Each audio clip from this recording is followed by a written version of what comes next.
She gave him everything, her love, her trust, her loyalty, but he moved every penny she owned straight into his mistress's hands and thought she'd crawl back broken. But what he never saw coming was the woman she'd become after the betrayal. Now he's on his knees, stripped of everything, while she stands on top of the world with one final move that will seal his fate forever. You won't believe how this story ends. Hey, my friends, my family, I hope you're all doing well today. You know, I've noticed most of you are silent listeners, and honestly, I want to hear your voices too. Are you truly satisfied with my stories or not? I really want to know your thoughts, because your support means everything to me. So don't just listen, talk to me in the comments, let's grow this family together. And if you haven't already, please make sure to subscribe to the channel, because trust me, this story is going to leave you speechless. Now, let's dive right into it. The night was supposed to be ordinary, soft and quiet, the kind of night when the wind hummed through the city like a lullaby. But for Raina, the air had grown unbearably heavy, like the entire universe was holding its breath, waiting for something to shatter. The dim yellow light of the lamp cast long shadows across her bedroom wall as she sat on the edge of their neatly made bed, her hands cold, her heart pounding too loudly against her ribs. Her phone vibrated softly against the wooden table. One glance at the screen, at the small notification bar, was enough to tear through her soul like a blade of ice. Her breath hitched. Her body froze. Her pupils dilated as if she were staring into the face of something monstrous.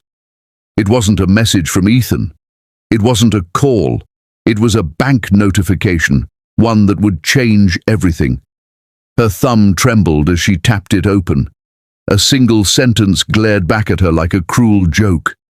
$480,000 transferred successfully. Her entire life's savings gone. Every penny she had bled for, saved for, sacrificed sleep for, vanished with one swipe. Her lungs tightened, and her ears rang as if the world had narrowed to that one glowing screen. She blinked once, twice, hoping it was a mistake, a glitch, a nightmare she would wake up from. But the numbers didn't change. The name on the transaction stood there, sharp and undeniable, Celine Marquez. Her hands began to shake uncontrollably, not because of the money, though that alone was devastating, but because of the name. She knew that name. She'd seen it in whispers before, a faint perfume on Ethan's shirt, a lipstick shade that wasn't hers on the rim of his whiskey glass, a late-night text she once caught but chose to believe was nothing. She had buried that suspicion, smothered it with trust, because love had always made her hope instead of doubt. But tonight, hope collapsed. Tonight, reality had teeth. Her fingers, cold and unsteady, pressed against the call icon beside Ethan's name. The phone rang once, twice, 3 times, then silence. The call went to voicemail. She called again and again. Each unanswered ring felt like a cruel countdown, dragging her deeper into a darkness she hadn't prepared for. She whispered to herself, "Pick up, just pick up," as if her voice could reach him through the distance. As if love could still bridge the widening gap between them, but it couldn't. He didn't pick up. Outside, a gust of wind rattled the windowpane. Inside, Raina's breath came in shallow, uneven gasps. A part of her wanted to throw the phone across the room, to scream until her throat tore, but she couldn't move. Her body sat rigid, frozen between fury and disbelief. Her heart pounded like a war drum, loud and merciless. This wasn't just a betrayal of love, it was a betrayal of years, a betrayal of every sleepless night she spent supporting him when he was building his business, a betrayal of the woman who trusted too easily. Her gaze drifted to the mirror across the room. The woman staring back at her wasn't the soft, smiling Raina who used to believe Ethan would protect her from the world. No, this reflection had steel in her eyes, storm clouds gathering in their depths. She was shaking, yes, but beneath the trembling was something far more dangerous. Resolve. The sound of the door unlocking sliced through the silence like a knife. The clock read 2:13 a.m. Her pulse spiked. The scent of expensive cologne hit her first, followed by the soft click of leather shoes against the marble floor. Ethan entered casually, like a man who had nothing to hide. He loosened his tie, rolled his sleeves, and yawned dramatically. There wasn't a trace of guilt in his step. If anything, there was arrogance, the kind that came from being too sure the other person would never fight back. "Ethan," she said softly. Too softly. So softly it made him pause for a heartbeat before smirking. He tossed his jacket onto the couch and poured himself a drink like he always did after late nights. "You're still awake?" he asked, his tone careless. She stood slowly, every movement deliberate, controlled. Her phone was still clutched in her hand, the glowing bank notification lighting up her knuckles. "Where were you?" she asked, her voice calm, almost too calm. The calm before a storm. Ethan didn't even look up. "Work," he said lazily. "Meetings. You know how it is." She stepped closer, and the faint scent of unfamiliar perfume clung to him like evidence he hadn't even tried to erase. It wasn't hers. She knew the way his cologne mixed with her perfume after years of marriage. This was different. This was someone else. "Really?" she whispered, holding the phone up. "Because according to this—" Her voice didn't rise. It didn't need to. The glow of the screen filled the space between them like a spotlight on his betrayal.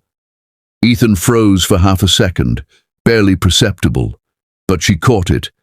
Then, just as quickly, he laughed. Actually laughed.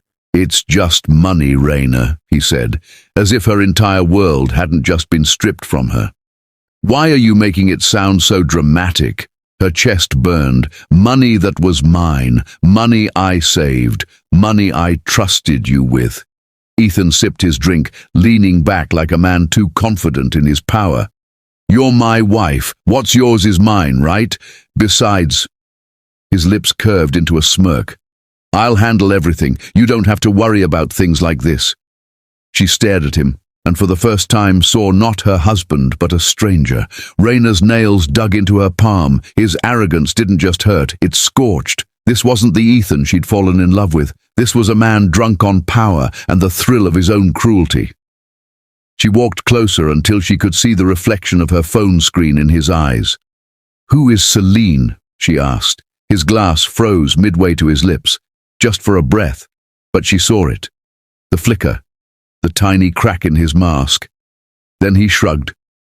"Don't go looking into things you don't understand, Raina." The way he said it wasn't defensive.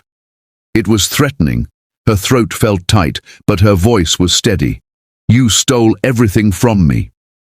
Ethan leaned in, lowering his voice like a serpent whispering poison. "Everything from you. Raina, let's not pretend you built any of this. I made this life. I earned this. You just tagged along." That broke something inside her. Not the kind of break that shatters and weakens, the kind that sharpens, that forges steel out of pain. She straightened her back, meeting his gaze dead on. "No, Ethan. I built everything with you, and you just made the biggest mistake of your life." He laughed again, shaking his head. "You're not going to do anything. You've never done anything. You don't even know how." But if he had been paying attention, he would have noticed something dangerous flicker behind her eyes. The silence stretched, heavy and electric. The clock ticked on the wall, but in Raina's mind, time slowed. Every memory, every smile, every lie, every quiet night when she believed they were building a future together, played like a cruel movie she didn't consent to. But this wasn't the end of her story. Something inside her shifted. She didn't scream. She didn't cry. She didn't beg. She simply walked past him, to the window where the city lights burned like distant stars. She whispered, not to him, but to herself, "You'll regret this, Ethan." Her voice was quiet, but it carried a weight that made him finally turn to look at her. For the first time that night, a flicker of unease crossed his face. "Are you threatening me?" he asked. She looked back at him, her eyes reflecting the city lights like fire. "No," she said, "I'm promising you." He didn't know it yet, but the woman standing before him wasn't the same woman who once waited for him to love her.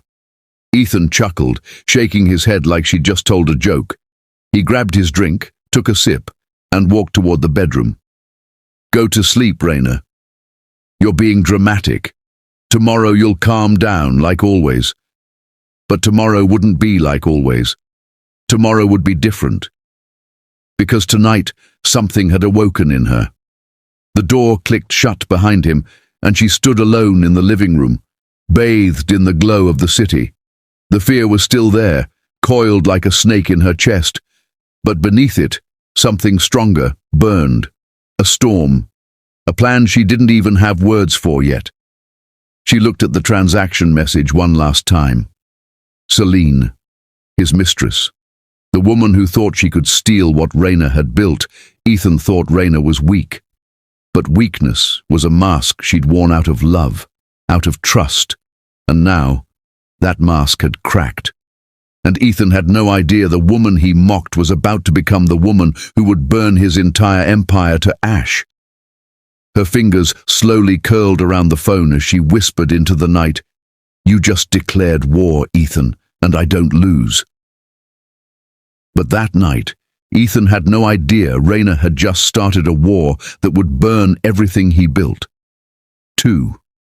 The night still hummed with the city's restless heartbeat, the glow of the skyline casting long silver streaks across the living room floor where Raina stood, motionless, like a shadow carved out of fury and quiet brilliance. The echoes of Ethan's laughter still clung to the walls, arrogant and careless, but now they no longer hurt. They fueled her. She didn't need to scream to shake the ground beneath his feet. She only needed to move in silence, the way storms often did before they tore everything apart.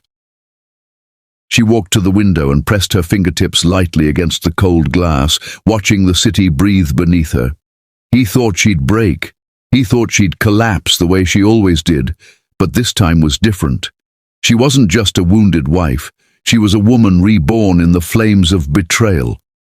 The silence wasn't weakness anymore. It was her armor. And beneath that calm surface, something dangerous was beginning to awaken.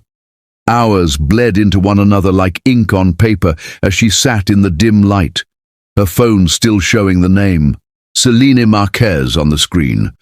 But instead of trembling, her mind sharpened like a blade.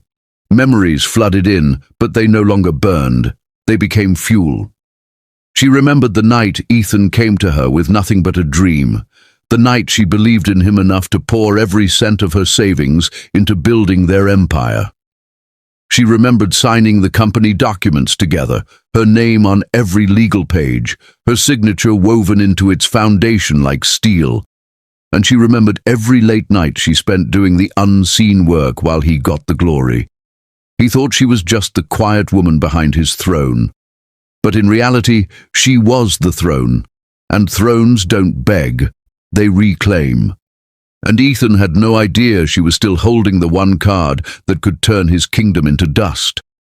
She rose from the couch with a stillness that felt terrifying even to herself. Her feet moved with purpose toward the drawer beneath the study table, the one Ethan never bothered to open. Her fingers slid inside and pulled out a black folder, thick with papers, contracts, original deeds, and ownership certificates. Legal proof, ironclad. She had never planned to use it. Back then, it had only been a safety net, a quiet assurance for a future she thought they'd build together. But tonight, that net was about to become a blade. She placed the folder on the table, flipped it open, and stared at her own signature beneath the company's name. A slow, dangerous smile curved her lips. He stole her money, but she owned everything he'd built with it. The world outside was asleep, but she wasn't. She picked up her phone and scrolled through her contacts until she found his name.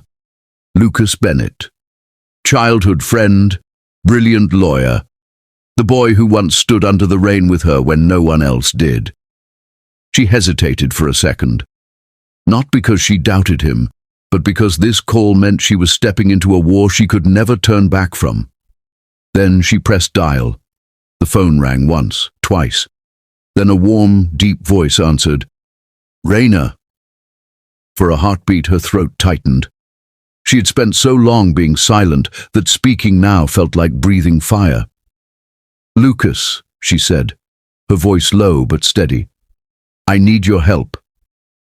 Within an hour, the quiet apartment filled with the soft scent of fresh rain from Lucas's coat as he stepped in, concern shadowing his dark eyes. He had always known Ethan wasn't the man he pretended to be, but he respected Raina's choice. Tonight, there was no respect left for Ethan, only fury buried beneath a lawyer's calm. Lucas's gaze fell on the folder spread across the table, then lifted to meet her eyes. "This is it, isn't it?" he asked softly. She nodded once, her fingers brushing over the bold company name like a queen tracing the edges of her crown. "He stole everything," she said, "and now I'm taking it back." The way Lucas's jaw tightened told her he wasn't just her lawyer tonight. He was her ally in war. They sat together under the faint hum of the lamp, flipping through each document like generals examining their battlefield. Every contract bore Ethan's overconfidence. Trusting she'd never betray him, he had left her in control of more than he ever realized. Her shares, her voting power, her rights to approve major transactions, all of it still hers. Lucas leaned back, a small smirk pulling at his lips. "He built his empire on your foundation, Raina," he said. "He just forgot who the foundation belongs to." Her pulse steadied, the panic that had once threatened to crush her, now replaced by a strange burning calm. She whispered, "He thought he could humiliate me and walk away untouched. But he's about to learn that I'm not his shadow. I'm his storm." Outside, rain began to fall, soft at first, then harder, as if the sky itself was echoing her fury.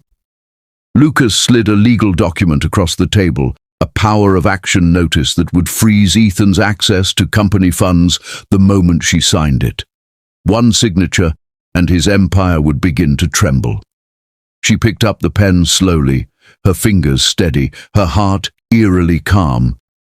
But just as the pen's tip touched the paper, a flicker of doubt tried to claw its way in. This wasn't just revenge, it was war. A war that could destroy everything she had once loved. But then she remembered the way Ethan had looked at her tonight, not like a wife, not like a partner, but like a burden. And that was all the strength she needed. Once she signed this paper, there would be no turning back. Lucas's voice broke through her storm of thoughts. "Are you sure?" She met his eyes, and for the first time there was no fear in hers. "I've never been more sure of anything in my life."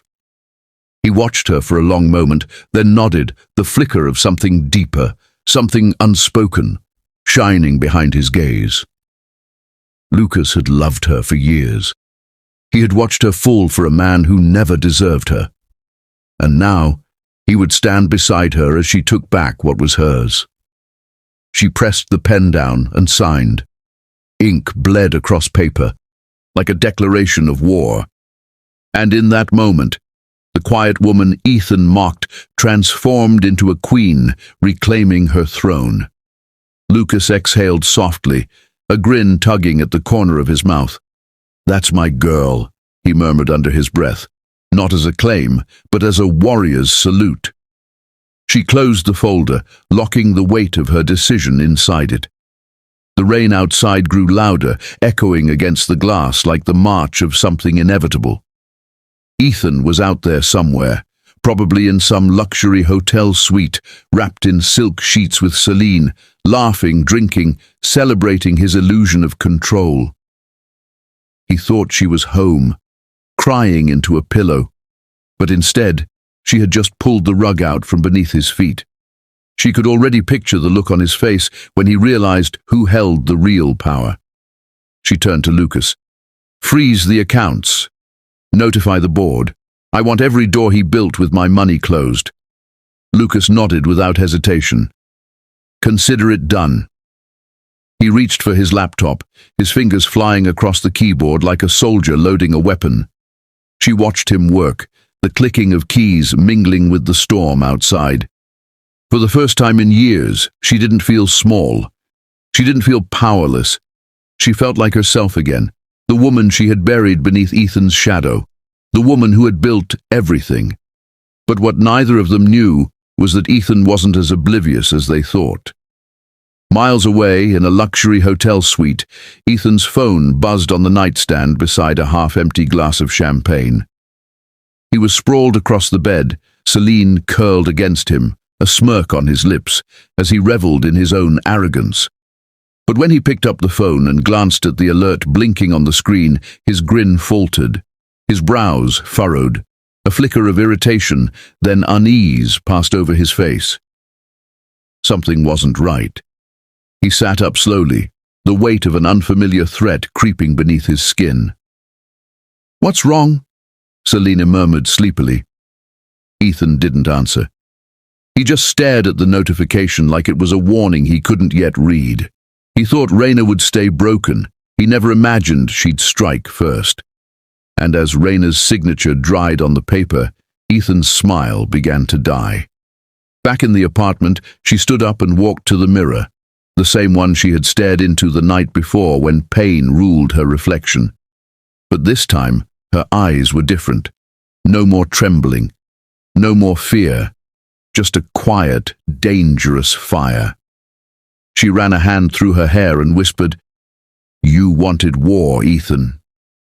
You've got it." Lucas closed his laptop and stood beside her, his presence solid and steady. For a moment, the storm outside roared so loudly it felt like the whole city was holding its breath again. And in that silence, the first chess piece had just been moved. She turned away from the mirror and picked up the folder, tucking it beneath her arm like a sword she was ready to wield.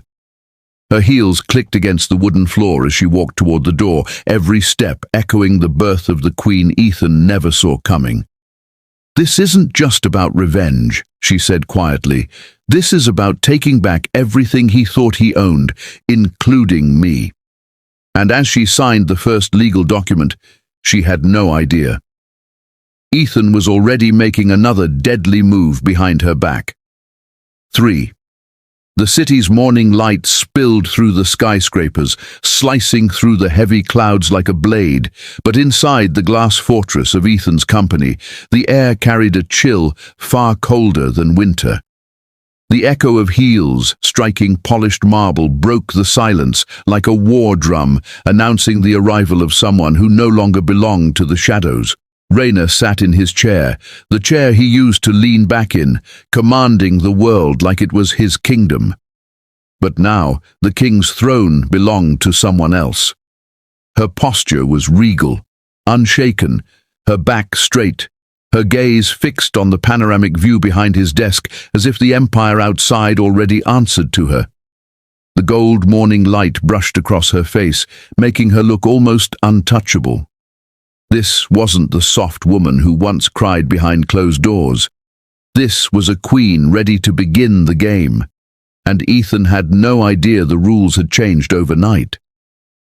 The elevator dinged softly, and Ethan strode out with his usual swagger, his suit crisp, his expensive watch gleaming, and that infuriating smirk plastered across his face. He had spent the night in silk sheets, surrounded by luxury, thinking he had won. But the moment he pushed the glass doors open, the world he thought was unshakable tilted beneath his feet.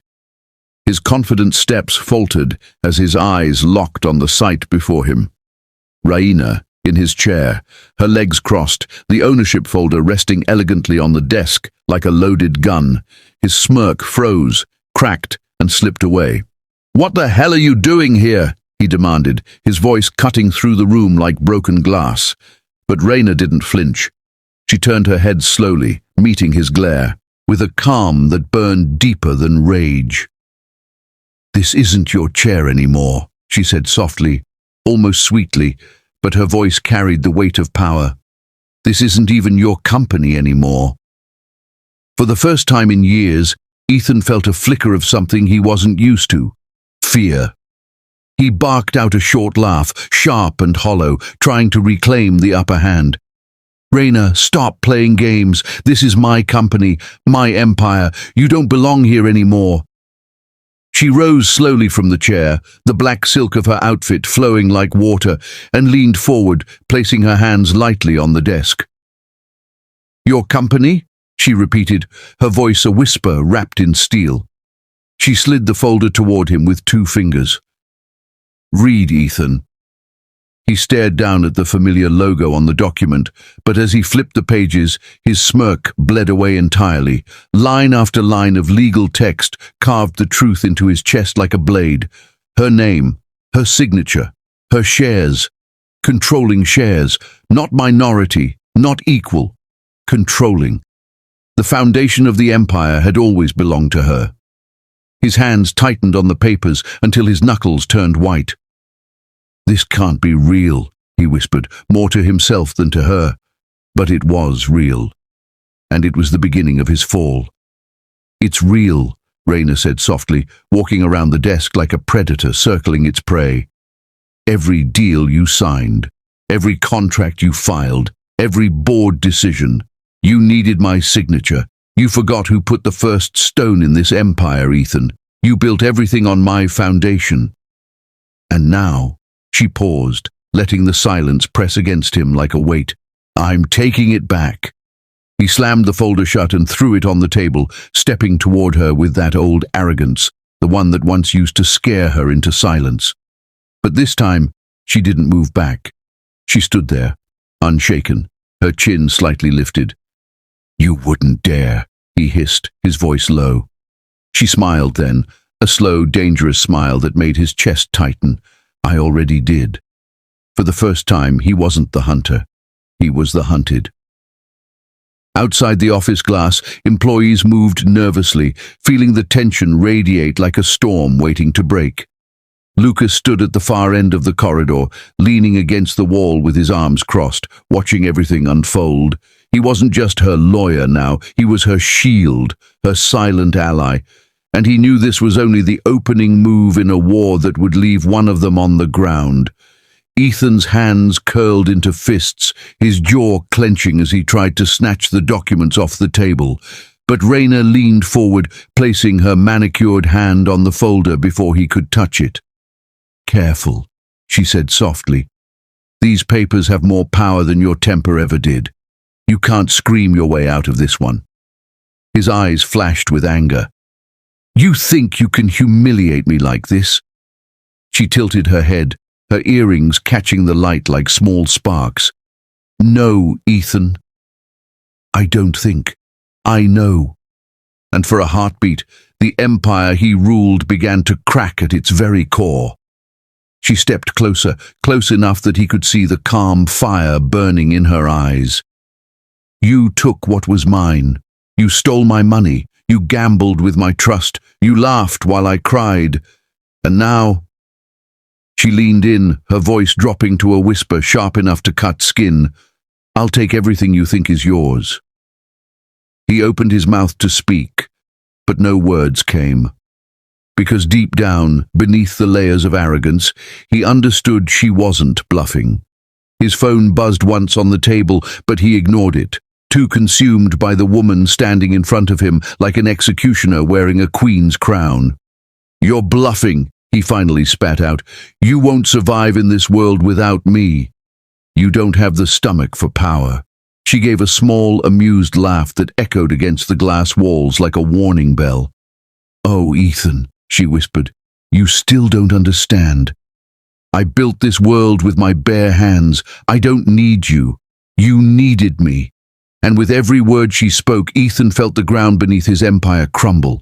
The sound of her heels against the floor echoed as she circled him slowly, like a queen inspecting the man she was about to dethrone. Employees outside began to glance toward the office, sensing something monumental was happening. Even the board members waiting in their meeting room shifted uneasily, knowing Raina's presence wasn't a coincidence. It was a declaration. He tried to grab her arm as she passed him, a desperate move to remind her of the control he once had. But she turned her head sharply, her eyes like knives, and whispered, Don't touch me again. His hand froze in midair. For the first time, He saw it. She wasn't his anymore, not the woman who once looked at him with love, not the woman who forgave his cruelty. She was gone, and in her place stood someone untouchable. Ethan wasn't fighting a wounded wife anymore. He was fighting a queen. "Let's make this easy," she said finally, returning to the chair and sitting down with the same calm authority that had shaken him the moment he walked in. "Step down from your position. Quietly, gracefully.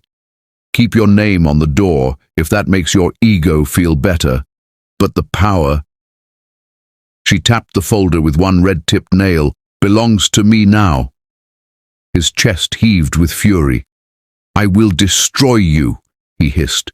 She tilted her head and smiled with quiet cruelty. "Then you better move fast, Ethan. Because the game has already started." The buzzing of his phone grew louder against the desk, the vibration relentless, as if the world outside their battle demanded his attention.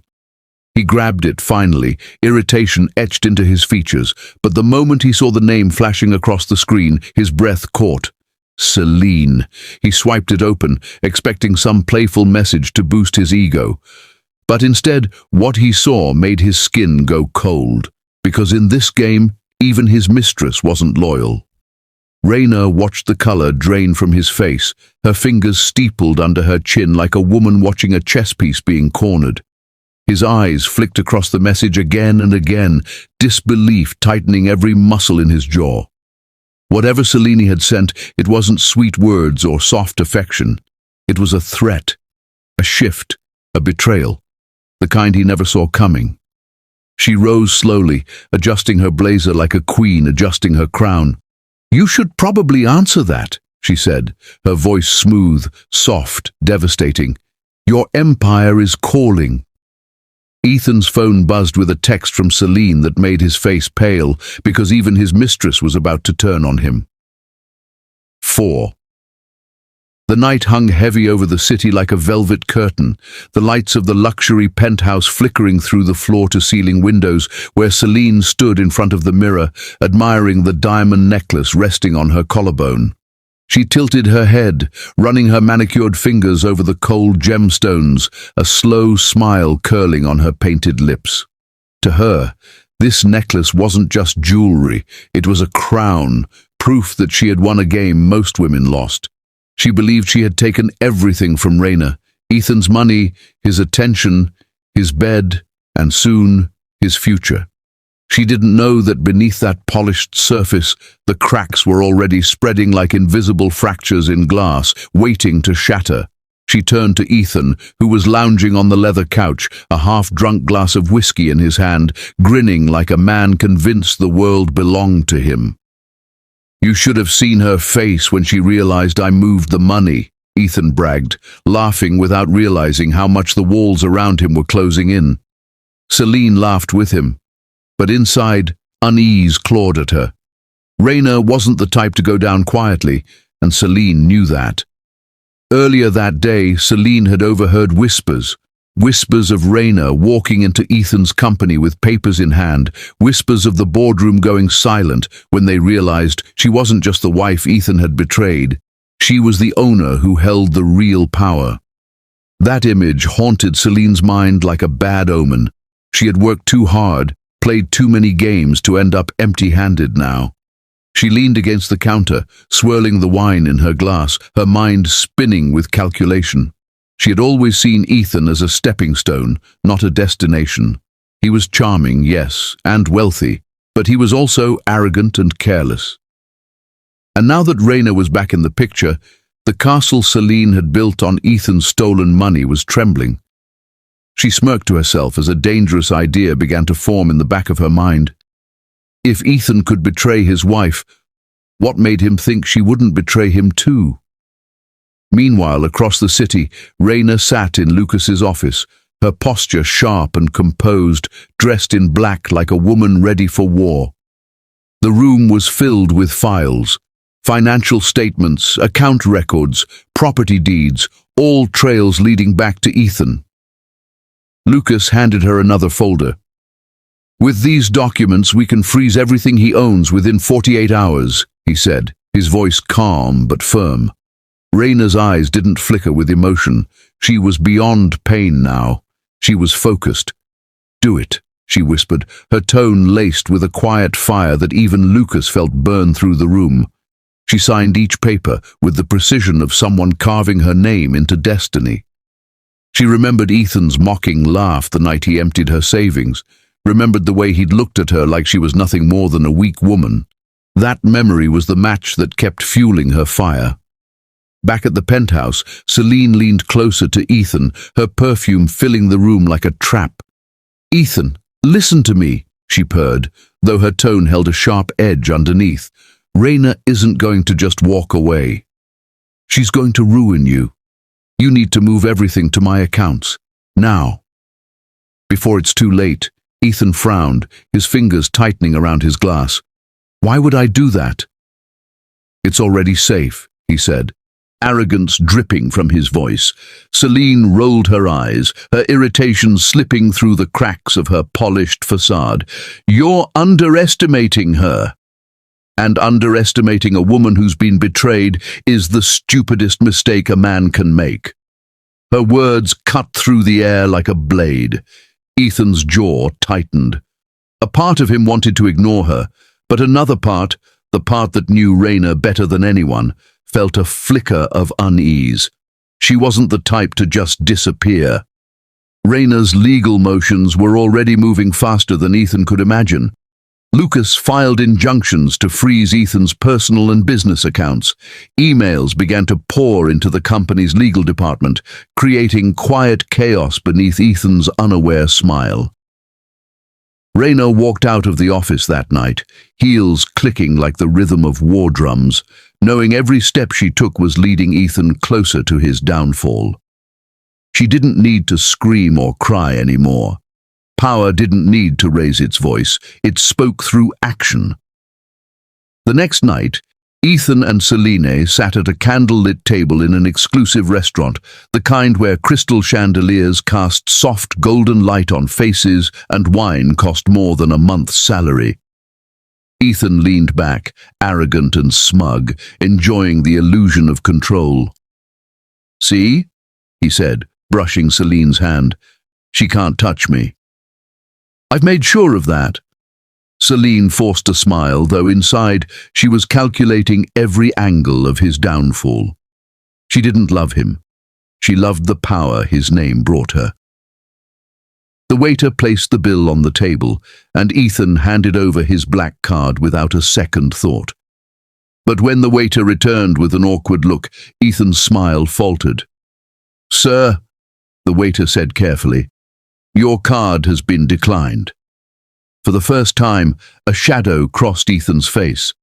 "Run it again," he snapped. But the waiter did, and the same result returned. Declined. Ethan's fingers tightened around the table edge, a thin line forming between his brows. Celine watched him closely, her painted lips curving slightly. She could smell fear, and Ethan was beginning to sweat. He pulled out his phone to check his banking app, but the numbers didn't make sense. 0. Frozen. Nothing. He shoved the phone back into his pocket, masking panic with a forced grin. "It's just a glitch," he lied to himself more than to Celine. Celine sipped her wine slowly, watching the first threads of his empire unravel. She had warned him. And while Ethan fumbled to keep his pride intact, Celine began planning her next move, not with him but against him. She leaned closer, feigning concern. "Ethan," she whispered, "this is what I was trying to tell you. Raina is dangerous. We need to be smarter in her mind. The wheels were already spinning. If Ethan fell, she wouldn't go down with him. She'd survive. She always did." Raina, miles away, watched the scene through quiet satisfaction. She had anticipated this moment, knowing exactly how Ethan's arrogance would blind him. She stood in front of her window, the city lights stretching out like a battlefield beneath her. Her lips curved into a quiet, dangerous smile. "Checkmate is near," she whispered to herself. The war wasn't over. It was only tightening around Ethan's throat. But Celine wasn't just another mistress. She was a predator too. While Ethan struggled to regain control, Celine began making calls to Ethan's business rivals, to lawyers, to anyone who could give her leverage. She wasn't going to sink with a sinking ship. She planned to jump to the next before the water even touched her feet. In the end, she would betray Ethan the same way he had betrayed Raina. She'd make sure of it. And as she placed her final call, a cold smile spread across her lips. "Sorry, baby," she whispered to herself, "but every king falls when the queen plays her game right." Ethan had no idea. The betrayal he started was about to circle back sharper than any blade he'd ever felt. The morning arrived like a storm disguised in sunlight. The city outside buzzed with its usual rhythm, horns blaring, heels clicking, deals being made. But for Ethan, the air felt different, heavier, like a noose tightening around his neck.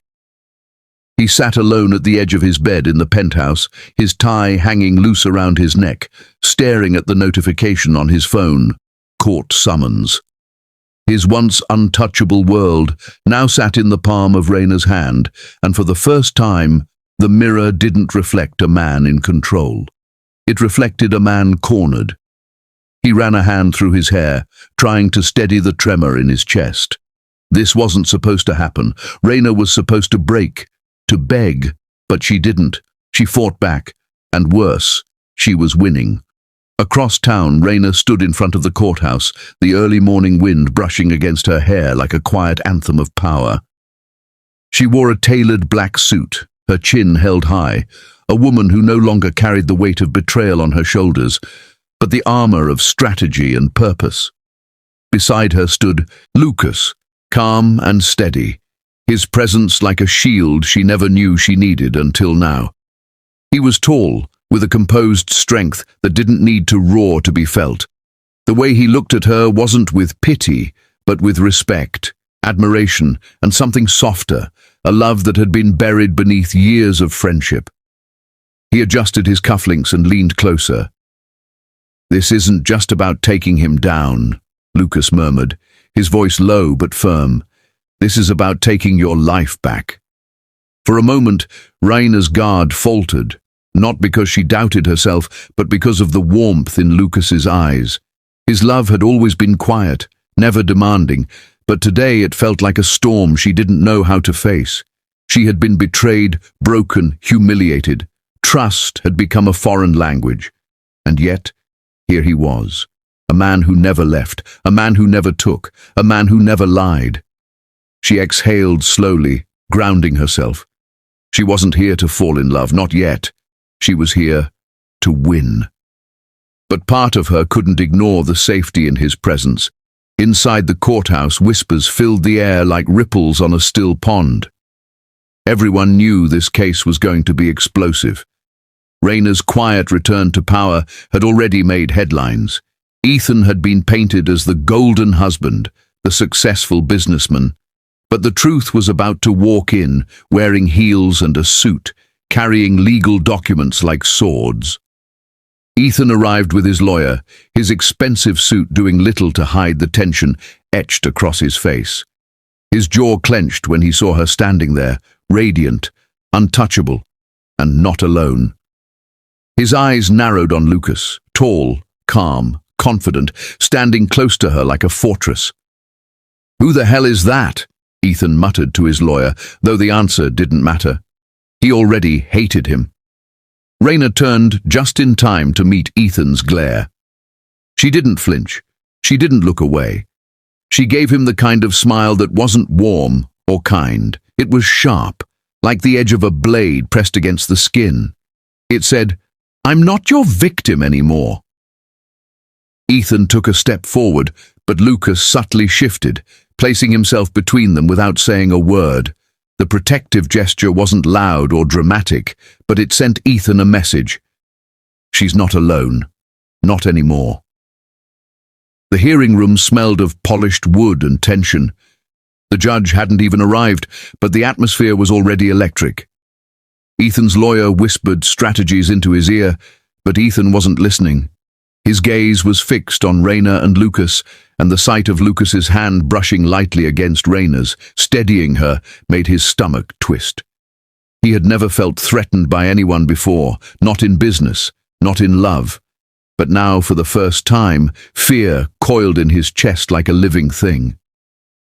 Lucas leaned closer to Rayna, his voice low enough only for her to hear. "Are you ready for this?" She nodded, though inside her heart pounded like a war drum. This was more than a court case. This was her reclaiming the life he thought he'd stolen forever. "Then let him see what happens when the woman he betrayed stands on her own 2 feet," Lucas said softly.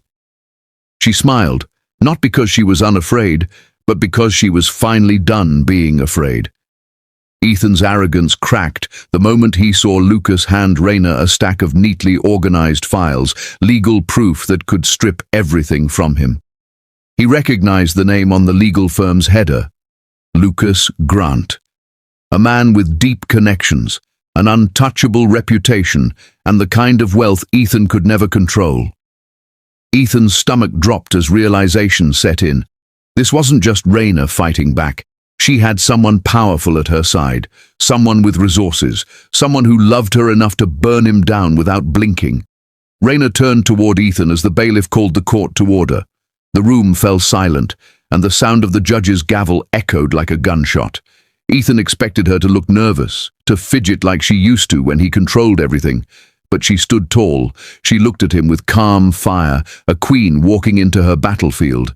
And then, as Ethan's eyes locked on hers, Lucas reached out and took her hand. The gesture was simple, but it was enough to set Ethan's entire world spinning off balance. "Who is he?" Ethan hissed across the table when the judge turned away for a moment. Rayna's lips curved into the smallest, most dangerous smile he had ever seen. "Someone who never betrayed me," she replied softly, but her voice carried through the silence like a thunderclap. It wasn't just an answer. It was a declaration. Ethan's jaw clenched as rage flashed in his eyes, but beneath that fury was something else. Fear. For the first time, he was losing control of the game. Ethan had always thought Rayna would be easy to crush, that her heart made her weak. But as he watched her now, dressed like power itself, with a man beside her who clearly wasn't afraid of him, he finally saw her for what she had become, untouchable. Lucas didn't just bring her legal strength. He brought protection. He brought loyalty. He brought everything Ethan had thrown away the moment he betrayed her. The judge began reading through the initial motions, her gavel tapping lightly. Ethan tried to keep his composure, but his hands trembled slightly against the table. He could feel eyes on him from every corner of the room, the board members who used to respect him, the investors who whispered behind his back, the woman he thought he could destroy. This was no longer his court. It was hers. As Lucas handed the judge a file thick with evidence, bank transfers, forged signatures, hidden accounts, Ethan's lawyer's face went pale. They weren't just playing checkers. Lucas and Rayna were playing chess, and Ethan was already 5 moves behind. The whispering in the courtroom grew louder as the judge scanned the first page, her brow arching. Rayna didn't need to say a word. Her silence was louder than any accusation Ethan could ever defend against. Ethan's chest tightened as his gaze flicked between Rayna and Lucas. That man wasn't just a lawyer, he was something more. The way Rayna stood next to him, not like a client but like an equal, cut deeper than any legal threat. Ethan had always been the one in power, the one who dictated the terms. Now he was just a man watching his empire tilt out of his grasp. And just when he thought it couldn't get worse, the heavy wooden doors of the courtroom creaked open, slicing through the tension like a blade. Heads turned. He didn't have to look to know who it was. He felt the chill run down his spine before he even saw her. Celine. She walked in wearing a blood-red dress, her heels clicking against the marble floor, her lips painted with the kind of smile that never meant good news. Ethan's breath caught in his throat. She sauntered in with the slow, deliberate grace of a woman who knew the power of an entrance. But this wasn't the Celine who used to laugh on his arm over champagne. This was a woman with her own agenda. She didn't look at Ethan like a lover. She looked at him like prey. Ethan's heart began to pound, his mind racing through every secret, every lie, every dirty thing they'd done together. Raina turned her head slightly, watching Selina's entrance with cool amusement. She didn't fear Celine. If anything, she'd been waiting for this moment. Ethan's mistress, walking in at the exact moment his control slipped. It was poetic justice. Ethan's lawyer shifted nervously. "Who is she?" the lawyer whispered. But Ethan already knew. Celine wasn't here to save him. She was here to finish him. And as Celine walked up the aisle with that deadly calm smile, clutching an envelope that could end everything, Ethan's pulse thundered in his ears. He didn't know what she was about to reveal. He only knew one thing. Whatever secret she carried had the power to destroy him completely. 6. The courtroom fell into a thick, heavy silence as the sound of Celine's heels echoed against the polished floor. Ethan's pulse hammered in his ears, each step she took dragging him closer to a truth he could no longer control. She approached with the grace of a predator, lips curved into a slow smile that wasn't meant for him. It was meant to cut him. She stopped just beside the front row, holding that thin white envelope as if it were a blade made of paper, and in a way, it was. Ethan's knuckles tightened around the edge of the table. Whatever she was about to do, he knew it wouldn't be to save him. It would be to finish him. The judge adjusted her glasses, frowning slightly at the unplanned entrance. "State your business," she said crisply. Celine lifted her chin, the soft glow of the overhead lights catching on the edge of her red lipstick. "I have evidence," she said coolly, handing the envelope to the bailiff. "Evidence that proves where Ethan Marshall's stolen funds went. And who helped him." A wave of murmurs surged through the courtroom like an incoming tide. Ethan's stomach turned to ice. This wasn't part of his plan. This wasn't supposed to happen. As the judge opened the envelope, the room seemed to hold its breath. Inside were neatly printed bank statements, email screenshots, recorded wire transfers, everything Ethan thought he'd hidden in offshore accounts under Celine's name. She had copied it all. Raina's lips twitched at the corner. She had expected Ethan to crumble eventually, but watching Celine betray him this swiftly, this cleanly, was almost poetic. Ethan's face drained of color as his lawyer frantically flipped through the copies, whispering, These are real." Ethan turned toward Celine, his voice low and rough. "What are you doing?" She met his gaze with the kind of cold amusement that used to be reserved for everyone but him. "Surviving," she said simply before turning away. She didn't love him. She never did. She loved what he could give her. And now that he had nothing to give, she was handing him over to the wolves to save herself. Ethan realized it too late. The woman he betrayed his wife for was the one who would bury him alive. The judge looked unimpressed but focused. "This evidence will be entered into the record," she said. Ethan's lawyer sputtered, trying to object, but the sound of the gavel cut him off. Raina's fingers curled slightly against the edge of the table, not from nerves, but from the quiet satisfaction of watching justice tighten around Ethan like an unbreakable chain. Lucas leaned closer and whispered, "He's running out of moves." She didn't reply. She didn't need to. Her eyes said everything. What followed wasn't just a court hearing, it was a dismantling. Every lie Ethan built his empire on was peeled away in front of everyone who once bowed to him. Investors sat in the gallery, their expressions shifting from discomfort to fury as the evidence unfolded. His company wasn't just bleeding, it was collapsing. Lucas stood tall beside Raina, reading out each legal detail with precision. Every hidden transaction, every offshore account, every falsified signature, all of it laid bare. The media caught wind before the session even ended. Outside the courthouse, cameras flashed like lightning. Headlines began to spread like wildfire. Business mogul accused of fraud. Ethan Marshall's empire built on lies. Wife turns the tables on husband in explosive courtroom showdown. Ethan could feel the weight of every flashbulb like a spotlight burning into his skin. His image, the king he had built in front of the world, was cracking, and there was no tape strong enough to fix it. By the end of the day, 2 of his biggest investors pulled out. The board called an emergency meeting, and Celine, the woman he thought would stand beside him, slipped into the back seat of a sleek black car and disappeared without a backward glance. Ethan stood outside the courthouse alone, his tie loose, sweat beading at his hairline, his phone buzzing with calls he didn't want to answer.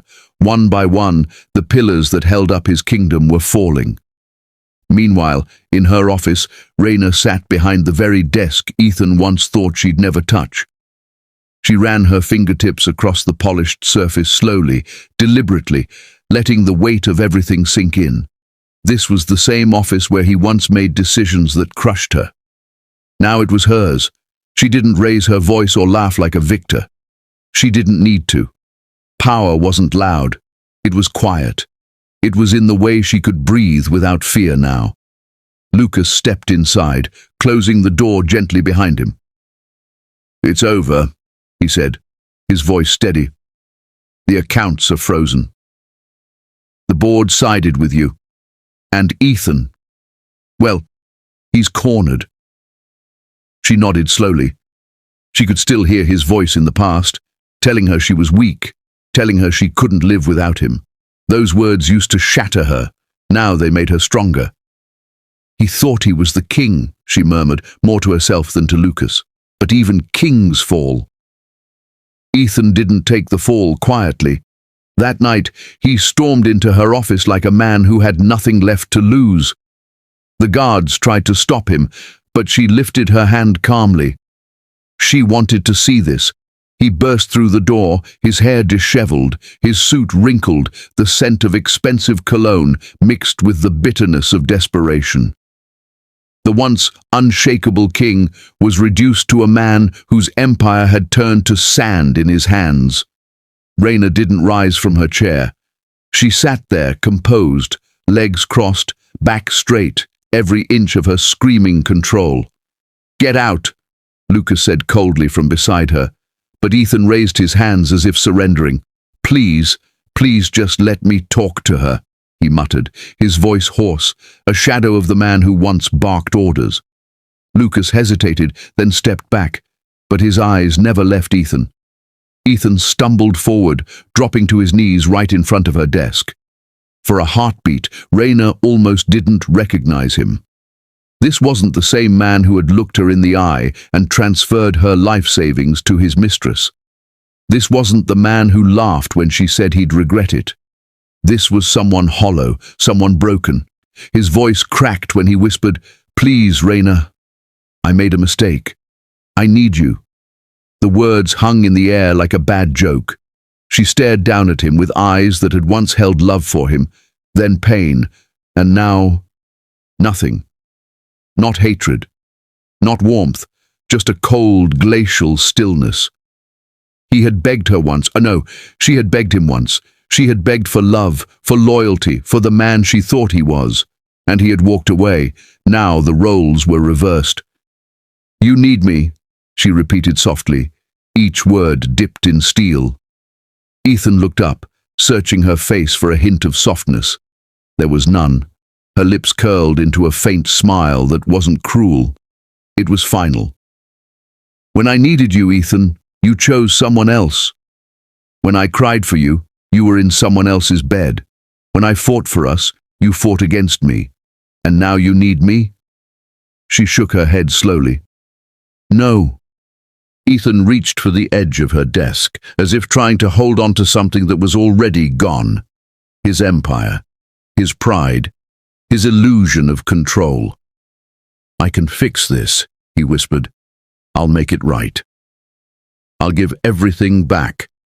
Raina leaned forward slightly, her gaze locking onto his. "You already lost everything," she said calmly.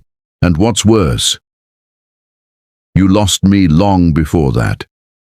Outside the office, reporters had gathered like vultures sensing blood. News of Ethan's collapse had already begun spreading in real time. Every word he said now, every desperate gesture, every broken plea would be painted in the colors of public humiliation. Lucas stood by the door, arms folded, watching a man who once called himself untouchable crumble like ash. Ethan bowed his head, his shoulders shaking with a silent, raw despair that he could no longer hide. "Raina, please," he whispered again, voice breaking. "I love you." The words might have been real, or maybe they were just another survival tactic. Either way, they arrived too late. Raina rose slowly from her chair, the click of her heels against the floor sounding like a final verdict. She walked around the desk and stood over him. "Love?" she said quietly. "You don't get to say that now. Love is what you kill when you betray it." She bent slightly, meeting his tear-filled eyes. "And you buried ours the day you transferred my future to your mistress's account." She straightened, and in that moment Ethan realized the truth. He wasn't kneeling in front of the woman he once owned. He was kneeling in front of the woman who now owned everything. She turned to Lucas, her expression cool and unwavering. "Escort him out." Lucas didn't hesitate. Ethan tried to grab her wrist, but Lucas's hand caught his first, firm and immovable. "Don't touch her," Lucas warned, voice calm but dangerous. Ethan's last shred of dignity slipped through his fingers as the guards entered and lifted him off the floor like a broken doll. As they dragged him out, Ethan's gaze lingered on her one last time, begging silently for mercy that would never come. The cameras outside caught every second of it. The disgraced king being escorted out of what used to be his castle, now belonging entirely to the woman he thought he could crush. Reporters shouted questions. Flashes went off. Ethan shielded his face with his hands. Raina stood at the window, watching him disappear into the crowd. There was no satisfaction in her expression, only a calm power. She hadn't just taken revenge, she had rewritten the story. The man who once made her beg was now on his knees, and the world had watched it happen. But as Raina turned back toward Lucas, the phone on her desk began to ring, a private line. And the message waiting on the other end wasn't about Ethan's defeat. It was something far bigger, something that would change all of their lives forever. The sound of Ethan's pleas still echoed faintly in the back of Raina's mind, not because she pitied him, but because they reminded her how far she had come from the woman who once believed love was about sacrifice. That night, after walking out of her office where Ethan knelt on the floor like a broken king stripped of his throne, she stood before the mirror in her penthouse. The city lights shimmered behind her like a field of fireflies, but it was the reflection staring back that caught her breath. Gone was the fragile woman with tear-streaked cheeks. The woman in the mirror wore power like silk. Her black dress clung to her curves, her jaw was sharp, and her eyes burned with quiet determination. She touched her chest, not in weakness, but to remind herself that her heart still beat, stronger than before.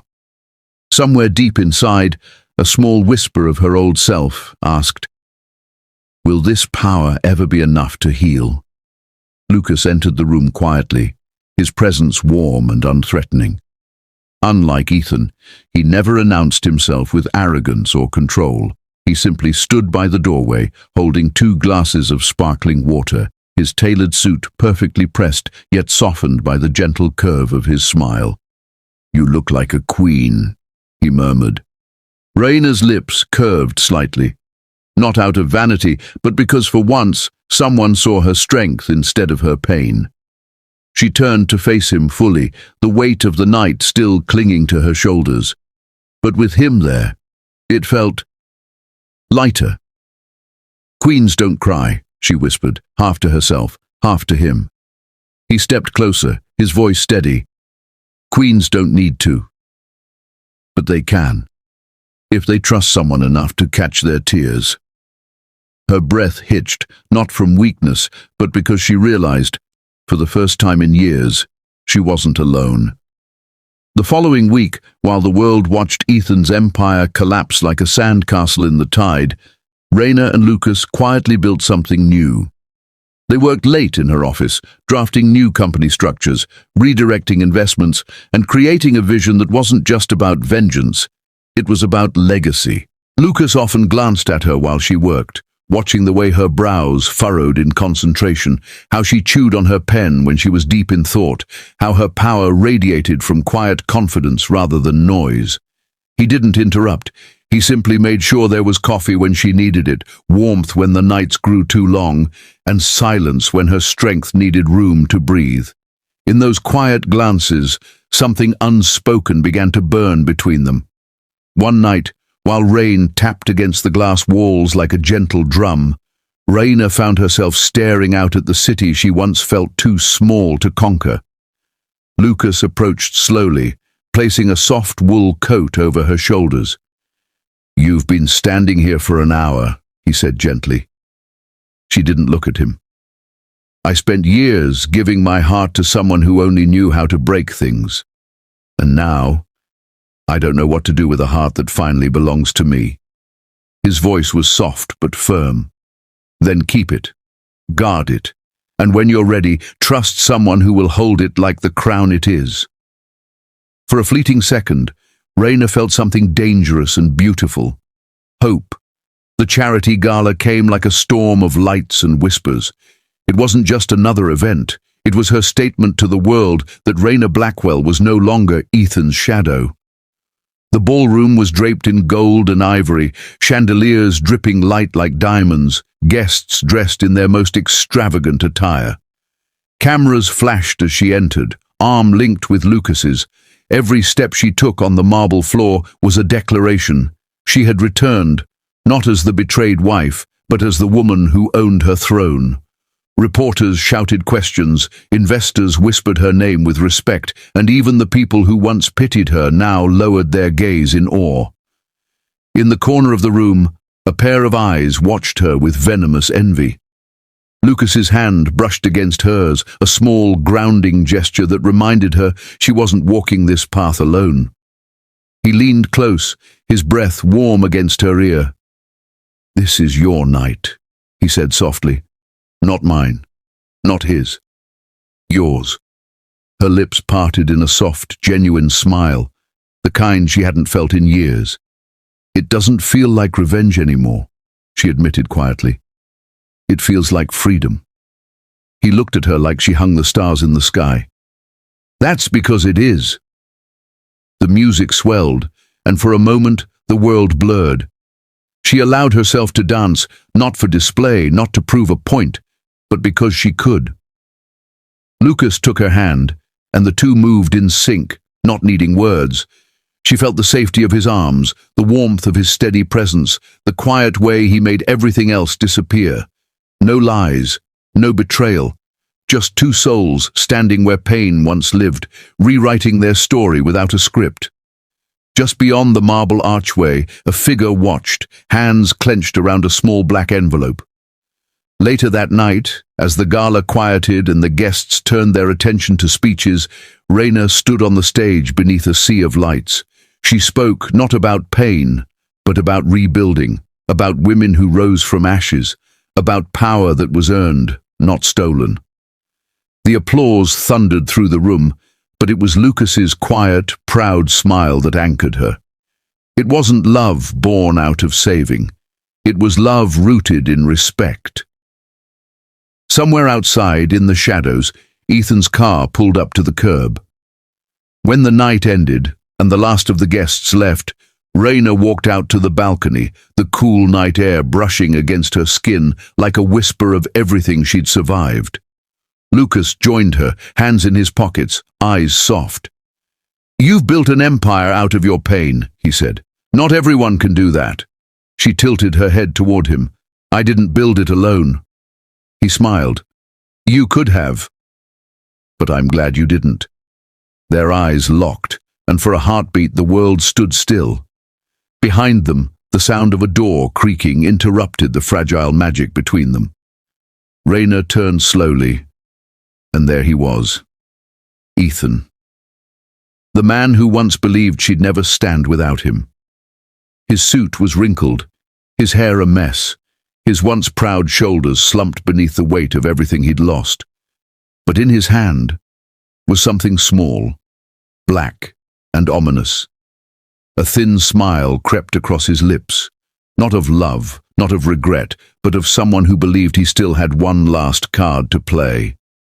The light from the chandelier cast a shadow across his face, half angel, half monster. Lucas stepped in front of Raina instinctively, but Ethan only raised the envelope higher. Did you really think it was over? He rasped. You may have my company, Raina, but I still have something you don't. The envelope in Ethan's hand wasn't just paper. It was the beginning of a storm none of them saw coming. 8. The night air turned colder when Ethan stepped forward, his shoes splashing against the marble tiles as rain from his soaked clothes dripped onto the floor, forming a dark, uneven trail behind him, like the residue of a man who had already lost everything but still refused to admit it.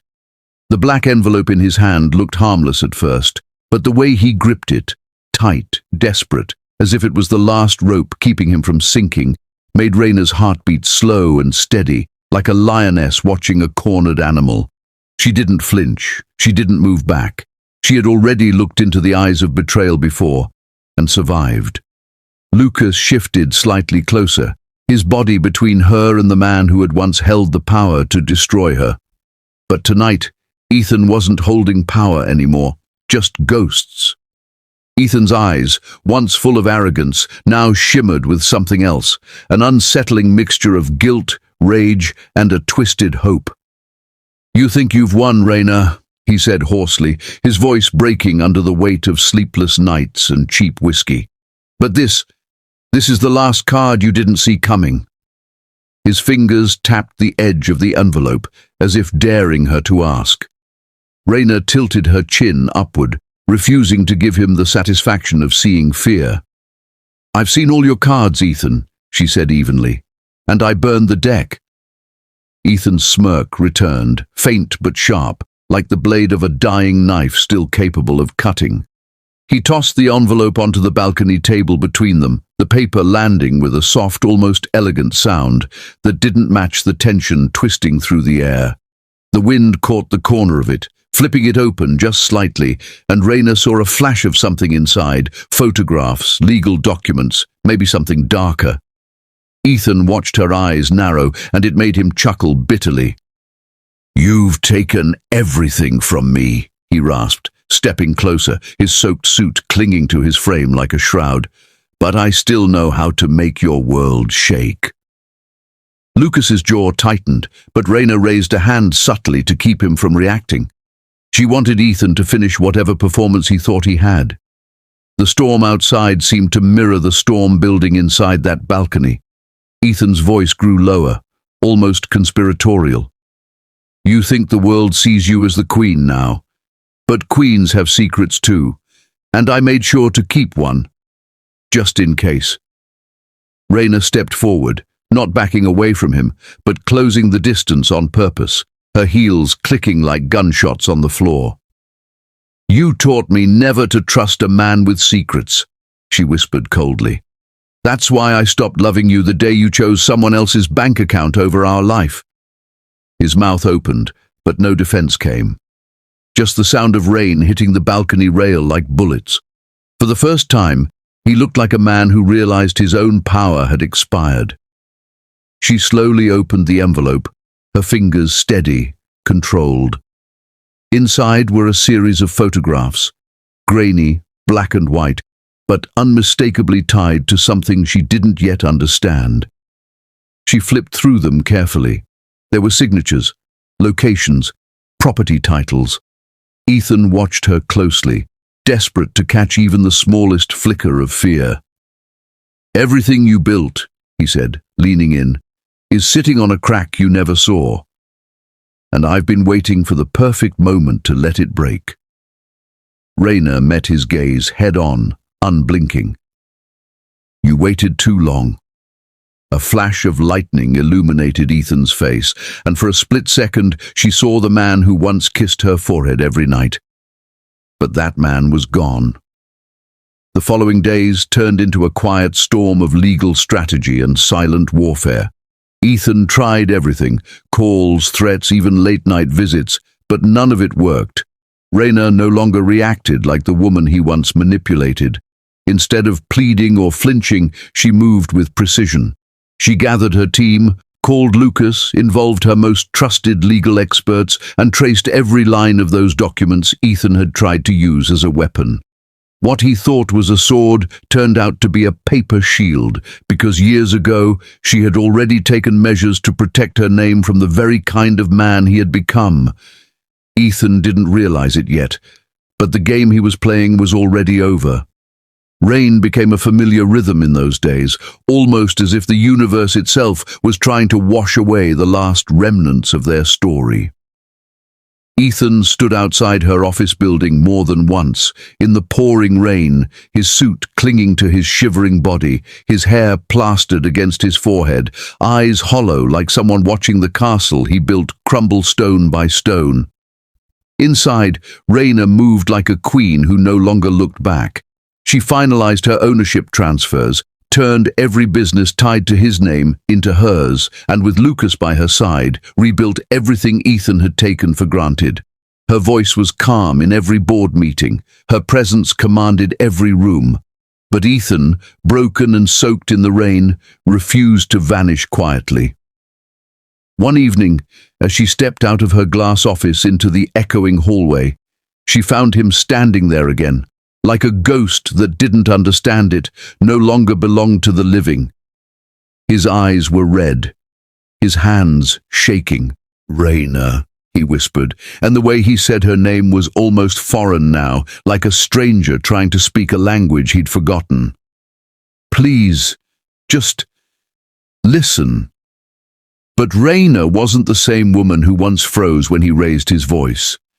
She walked past him, her heels echoing against the marble floor, and said quietly, "You broke me once, Ethan." But now, she turned her head slightly, meeting his eyes with the power of someone untouchable. "I'm unbreakable." His breath hitched, because this was the moment he realized he had truly lost her. Ethan followed her out into the rain, desperation clinging to him like the storm itself. "You can't just erase me," he shouted, his voice cracking under the weight of his own downfall. She stopped at the bottom of the steps, umbrella opening above her like a crown. "I didn't erase you," she replied softly. "You erased yourself." Her driver held the car door open, but she didn't get in yet. She wanted him to hear it all. "This company, this life, all of it was built with my hands, my name, my faith. And you were just the man who thought I couldn't survive without you." Thunder rumbled in the sky, like applause to her words. He fell to his knees in the rain, just like he had in her office, but this time there was no audience, no business, no empire, just a man who realized the queen no longer belonged to him. Tears mixed with the rain as he reached out, but she didn't move toward him. She didn't need to. Her strength was no longer tied to proving anything to him. She turned, stepped into the car, and signed the last document with a steady hand as the vehicle door shut behind her. That signature, neat, sharp, final, erased Ethan Blackwell from every piece of the empire he once believed was his birthright. But just before she could close that chapter completely, his voice cut through the storm like a blade. "Raina," he whispered, his voice trembling, "you don't know everything." The door was halfway shut, but those words froze her hand for just a heartbeat. She turned her head slightly, meeting his eyes through the rain-speckled glass. "I know enough," she replied. but he shook his head slowly, a strange, bitter smile curving his lips. No, you don't. And when you find out, it won't just be my world that falls apart. Something in his tone was different this time. Not arrogant, not manipulative, just dangerous. Raina exhaled slowly, forcing the chill from her spine to fade. She wasn't the woman who once trembled at his words. But still, something in that whisper felt like a fuse had been lit in the dark. Lucas's voice came from beside her, firm and grounding. He's trying to shake you. Don't let him. She nodded, but her eyes lingered on Ethan for one last moment before the car drove away, leaving him kneeling in the downpour. The night swallowed his figure in darkness, but his last words echoed in her mind long after the city lights blurred past the window. Ethan's final move hadn't been played yet, and deep down, Raina knew the game wasn't entirely over. 9. Raina didn't look back when Ethan's broken whisper sliced through the silence of that rain-soaked night.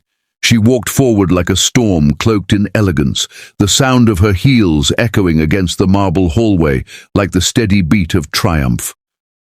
That night marked the true end of their story, not with a scream, not with a plea, but with a woman who had finally learned to rise without needing anyone to pull her up. In the years that followed, the world changed around her.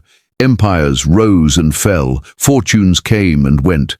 But Raina's empire didn't just survive. It flourished like wildfire in a world that had once tried to burn her down.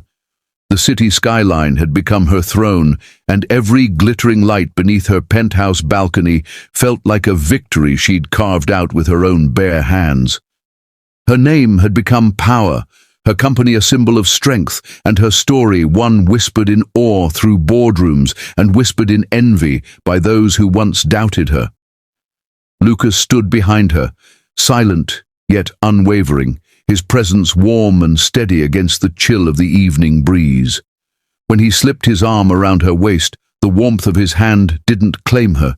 It simply held her as an equal, a partner, a man who had loved her through scars and storms without ever trying to chain her to the past.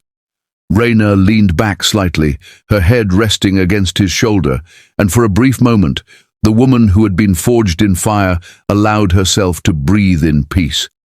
Down below, the city glimmered like a sea of stars, each light a reminder of how far she'd come, from the girl whose trust had been shattered to the woman whose name now commanded rooms. Lucas kissed her temple softly, and his voice, deep and quiet, wrapped around her like silk. "You did it," he murmured. "You didn't just win. You changed everything." Raina's lips curved into a slow, knowing smile. Winning was never the goal. Surviving with her soul intact was. But the victory. That was the poetry written by the ashes of everything Ethan had once tried to take from her. She remembered his voice that night, hoarse and desperate, whispering her name as the rain soaked through his expensive suit. But no amount of begging could resurrect what he had already buried with betrayal. "He thought he broke me," she whispered, almost to herself, fingers resting against the cool balcony rail. "But he only taught me how to rebuild stronger." Lucas tightened his hold just a little, pride gleaming in his eyes as he looked at her not as a fragile woman, but as a queen standing atop a kingdom she built herself.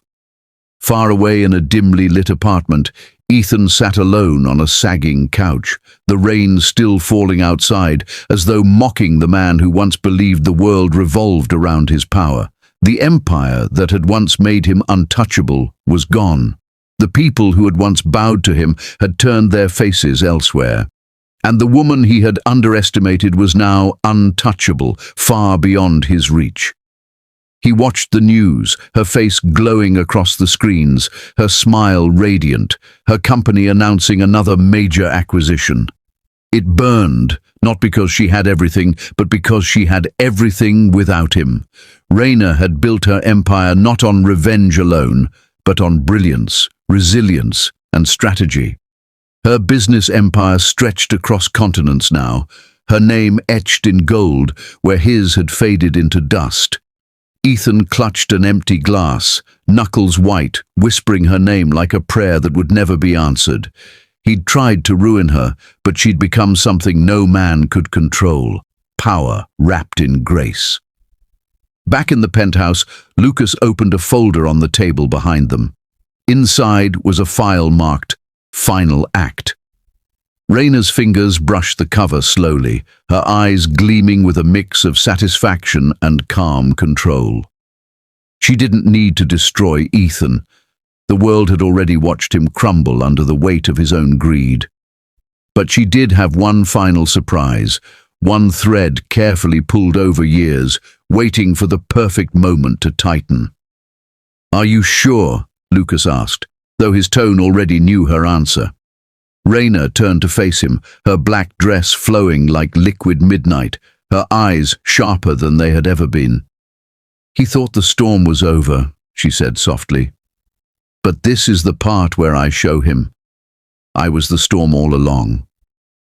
She signed the document with a single fluid motion, the ink sealing what would be remembered as the cleanest, most devastating power play in their city's history. It wasn't born of rage. It was born of strategy, patience, and an unshakable will. That signature activated a silent takeover of the last remaining asset Ethan clung to, a small subsidiary he believed hidden. It was the last piece of his pride. By sunrise, it would legally belong to Raina, the final nail in the coffin of a man who once thought her weak. The wind on the balcony grew cooler, brushing her face as if the night itself bowed to her reign. Lucas stood beside her, their fingers intertwined now, not in a grip of desperation, but in a union of equals. She looked at him, the man who never tried to fix her, only walked beside her while she rebuilt herself. His eyes carried no greed, no jealousy, just unwavering love. It was the kind of love she once thought didn't exist after betrayal. Years of pain had melted into this moment of clarity. "You know," she whispered, "I don't hate him anymore." Lucas nodded slowly. "That's because you've already won." And she had. Ethan could no longer touch her. Not her mind, not her heart, not her future. But life has a way of twisting ironies into art. And just as she whispered her final goodbye to the past, her assistant entered quietly with an envelope. "Ma'am," she said, her voice respectful, "he's requested to meet you tomorrow." "He says it's important." Lucas stiffened slightly, his protective instinct flickering, but Raina lifted a hand gently. "It's fine," she murmured. There was no fear in her tone, only the calm of a woman who no longer bled from old wounds. The next morning, as the first rays of sunlight painted the city gold, Raina arrived at a quiet cafe. Ethan was already there, shoulders hunched, his expensive suit hanging loose on a body that no longer carried power. When she walked in, heads turned, not because she sought attention, but because power always walked loudest when it didn't need to speak. Ethan stood slowly, the weight of years in his eyes. "Raina," he began, voice hoarse. She sat across from him, elegant, composed, untouchable. The man who once made her tremble now trembled before her. "I've lost everything," he whispered, "and I know I deserve it. But I needed you to know. I never stopped thinking about you." Raina tilted her head slightly, eyes steady. "Thinking about me isn't the same as valuing me, Ethan. You didn't lose me by accident. You threw me away." The truth hit him harder than any revenge ever could.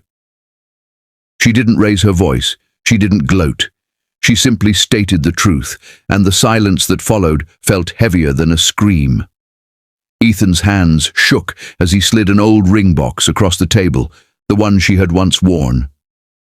"I kept it," he whispered, "because I knew no one else would ever love me the way you did." Raina looked at the box but didn't touch it. "That's the thing, Ethan. Love isn't a trophy you keep after breaking it. It's something you protect before it's gone. For the first time, Ethan truly understood the cost of his betrayal. Not in numbers, not in assets, but in the quiet, steady strength of the woman who no longer needed him. She stood slowly, her chair barely making a sound, and left the box where it lay. It wasn't anger, it was closure. Hours later, the world exploded with headlines. Raina Cole takes full control of former Ethan Enterprises. Ethan didn't even fight it. He simply watched the empire he'd built on arrogance become the crown of the woman he once broke. That night, back on her balcony, Lucas wrapped his arms around her again as fireworks from the city's annual gala burst in the distance. The world below celebrated her newest victory, but she didn't need applause. Her power was silent, her heart finally free. "You did it," Lucas whispered again. Raina leaned into him, her smile soft yet unshakable. "No," she murmured, "I lived." Ethan, somewhere miles away, stared at the night sky with nothing left to hold. His final downfall wasn't the loss of his company or wealth. It was the realization that the woman he thought he owned had become the woman he could never touch again. Raina whispered into the night, "Never underestimate the woman you betrayed." What Ethan didn't know was that the final document she'd signed wasn't just the end of his empire. It was the beginning of a global expansion under her name, with his former allies already standing behind her. His chapter had closed, but hers was only beginning. And that, my family, is how a broken heart rose into power and turned betrayal into victory. If you felt every twist, every moment of revenge and strength in this story, don't just scroll away. Your support is what keeps Beyond Color Stories alive. So drop your thoughts in the comments, tell me what hit your heart the most, and of course, don't forget to like, share, and subscribe so you never miss the next jaw-dropping story. Until next time, stay strong, stay unshakable, and remember, the best revenge is rising higher than they ever imagined. Black Heart Headphones.